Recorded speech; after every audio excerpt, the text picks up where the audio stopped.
क्या आप जानते हैं कि हमारी पृथ्वी पर आखिर जीवन की उत्पत्ति कैसे हुई? इस ब्रह्मांड में अनगिनत गैलेक्सीज है और उसमें मिल्की वे गैलेक्सी ऐसी गैलेक्सी है जिसमें हमारा सोलर सिस्टम पाया जाता है। मिल्की वे गैलेक्सी में लगभग 100 से 400 बिलियन स्टार्स हैं और लगभग 100 बिलियन प्लैनेट्स हैं। हमारा सोलर सिस्टम मिल्की वे गैलेक्सी में ही आता है और हमारी पृथ्वी छोटा सा ग्रह वो भी इसी मिल्की वे के सोलर सिस्टम में आती है। हमारी धरती के अलावा हमारे सोलर सिस्टम में और भी ऐसे प्लैनेट्स हैं जहाँ पर जीवन होने की सिर्फ संभावनाएं ही है, लेकिन अभी तक ऐसा कोई प्लैनेट खोजा नहीं गया है। चलिए समय में पीछे चलकर देखते हैं आखिर जीवन का निर्माण कैसे हुआ। लगभग 2000 मिलियन साल पहले धीरे धीरे स्मॉल एटम्स आपस में जुड़ने लगे थे। इस समय प्रथम एक कोशिकीय जीवों का उदय हो गया था।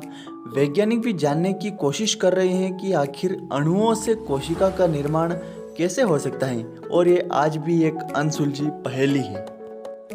उसके बाद धीरे धीरे इन कोशिकाओं में O2 यानी कि ऑक्सीजन को रिलीज करने की ऊर्जा आ गई और उसके बाद यहीं पर प्रकाश संश्लेषण की शुरुआत हुई, जहां विशेष पिगमेंट के द्वारा सौर ऊर्जा को रासायनिक ऊर्जा में परिवर्तित किया जाता था।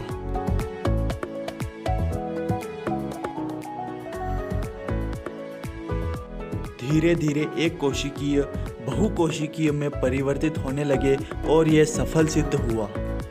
आज से लगभग 500 मिलियन वर्ष पहले पहली बार इनवर्टिब्रेट्स का निर्माण हुआ और ये यूकैरियोटिक से सफल सिद्ध हुए। तकरीबन 350 मिलियन वर्ष पहले बिना जबड़े वाली मछलियों का विकास हुआ और अब समय के साथ साथ धीरे धीरे बायोडाइवर्सिटी भी बहुत तेज़ी से बढ़ने लगी थी। तकरीबन 320 मिलियन वर्ष पहले पादपों का निर्माण जल में हुआ। उसके बाद धरती पर भी पहली बार पौधों का ही विकास हुआ और इन्होंने ऐसा वातावरण बनाया जिससे जंतुओं का विकास भी आसानी से हो सके। तकरीबन 320 मिलियन वर्ष पहले मजबूत फिन वाली मछलियां आई थी जो कुछ देर के लिए धरती पर आती थी और थोड़ी देर के बाद वो वापस पानी में चली जाती थी। सन 1938 में ऐसी ही मछली को खोजा गया और इसे कोलाकेंट नाम दिया गया। ऐसा माना जाता है कि आज के एम्फीबिया जीवों का निर्माण उन्हीं मछलियों से हुआ है। हालांकि उस समय काल के अधिक प्रमाण नहीं मिलेंगे, लेकिन जितने भी मिले वे इसी ओर इशारा करते हैं कि आज के मेंढक और सैलामेंडर्स प्रारंभिक एम्फीबिया से ही बने हैं। उसके बाद एम्फीबिया से रेप्टिलिया का निर्माण हुआ और ये एम्फीबिया से काफ़ी अधिक सफल सिद्ध हुए, क्योंकि इनके अंडों पर कठोर आवरण था जिससे ये बहुत अधिक गर्मी में भी सूखते नहीं थे। ये काफ़ी अमेजिंग है ना, यानी कि छोटा सा लक्षण भी बहुत बड़ा परिवर्तन ला देता है। तकरीबन 200 मिलियन साल पहले तक आज से रेप्टाइल का ही राज था। ये डायनासोर्स आकार में भीमकाय और विशालकाय थे। इन डायनासोर्स में डायनासोर रेक्स और इन्हें टी रेक्स भी कहा जाता था। ये बहुत ही भयंकर और हिंसक प्राणी थे। इनके जबड़े भी काफ़ी डरावने थे, लेकिन प्रकृति का नियम है, अगर दिन उगता है तो सूर्यास्त भी अवश्य ही होगा। ज़्यादा ताकत कुछ दिनों की ही मेहमान थी और अचानक से डायनासोर इस दुनिया से विलुप्त हो गए। वैज्ञानिक इसका कारण ठीक से अंदाज़ा नहीं लगा पाए।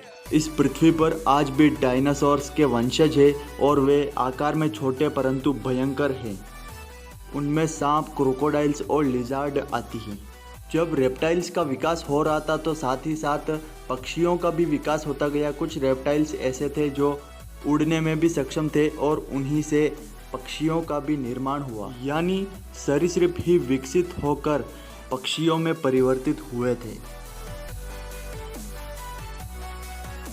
जबकि धरती पर पहले मैमल्स छछूंदर माने जाते हैं, ये आकार में बिल्कुल चूहे के समान ही दिखते थे और ये सीधे बच्चे को जन्म देते थे, बल्कि अंडे नहीं देते थे। अब धरती पर स्तनधारियों का वर्चस्व आ चुका था। उसी समय पृथ्वी पर अनेकों भौगोलिक परिवर्तन भी हुए और ऑस्ट्रेलिया महाद्वीप का विस्थापन सबसे पहले हुआ।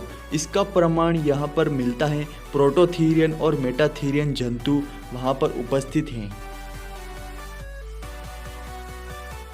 ऑस्ट्रेलिया महाद्वीप में जैव विकास रुक गया था, जल की दूसरी जगह पर यह चल रहा था। उसके बाद धरती पर स्तनधारियों का विकास तेजी से चलता रहा और लगभग 4 मिलियन वर्ष पहले धरती पर मनुष्य का निर्माण हुआ। मनुष्य का विकास जैव विकास की सबसे सफलतम कहानी है और यह धरती का सबसे बुद्धिमान प्राणी सिद्ध हुआ। ये पहले ऐसे जीव हुए जो 2 पैरों पर चल सकने की क्षमता रखते थे। आधुनिक इंसान ने असंभव दिखने वाले कार्यों को कर दिखाया है और भविष्य में भी ऐसी क्रिया कर सकता है जो बिल्कुल नामुमकिन हो। अगर आपको ये वीडियो पसंद आए इसे लाइक करो, शेयर करो और चैनल को सब्सक्राइब करके बेल आइकन दबाएं, जिससे आने वाले वीडियोस की नोटिफिकेशन आपके पास